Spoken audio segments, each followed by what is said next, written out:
Al-Quran, kita pahami, kita telaah isinya, maka kita akan mendapatkan petunjuk hidup yang super komplit, yang akan menjadikan hidup kita bahagia di dunia hingga akhirat kelak.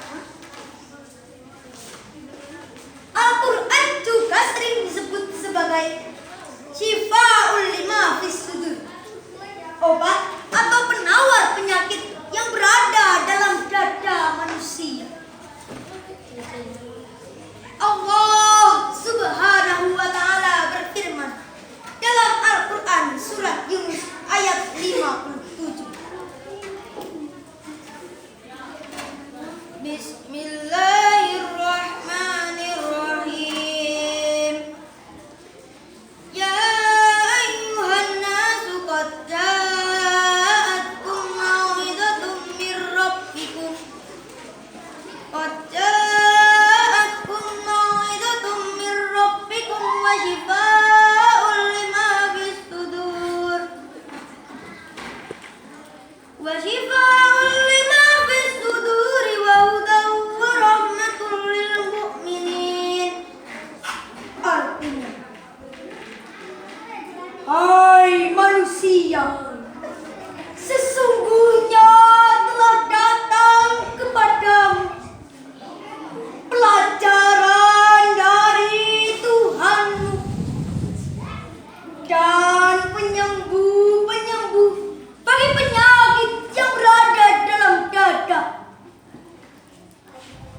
dan petunjuk serta rahmat bagi orang-orang yang beriman. Hadirin rahimakumullah, kalau kita baca Al-Quran atau mendengarkan bacaan Al-Quran, kita resapi, kita masukkan ke dalam relung hati, maka akan menjadi obat penawar dan penyejuk.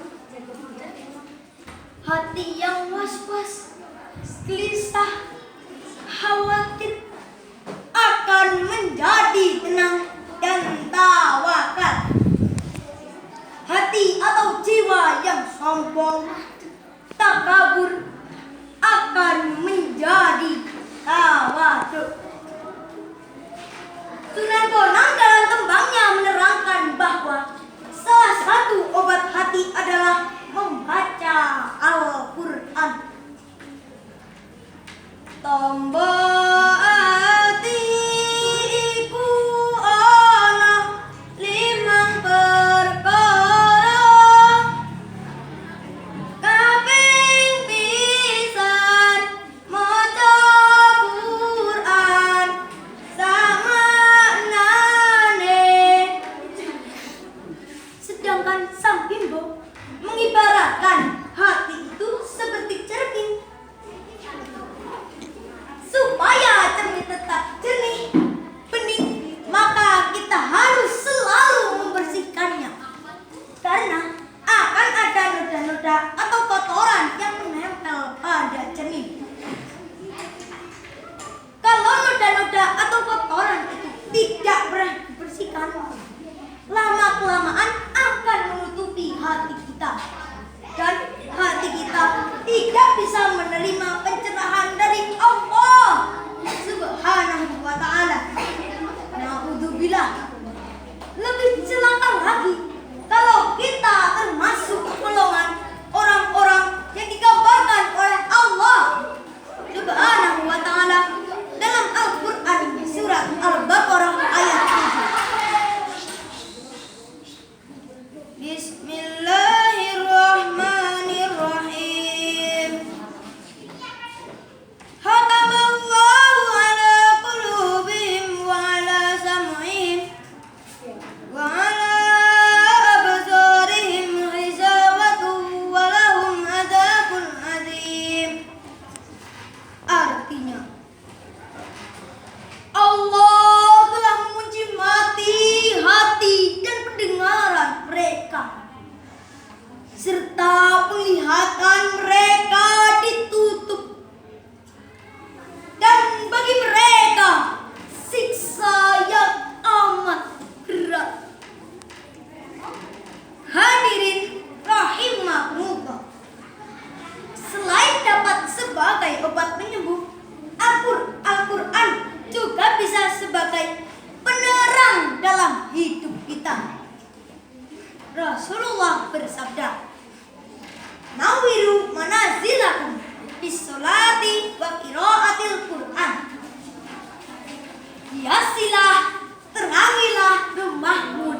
sholat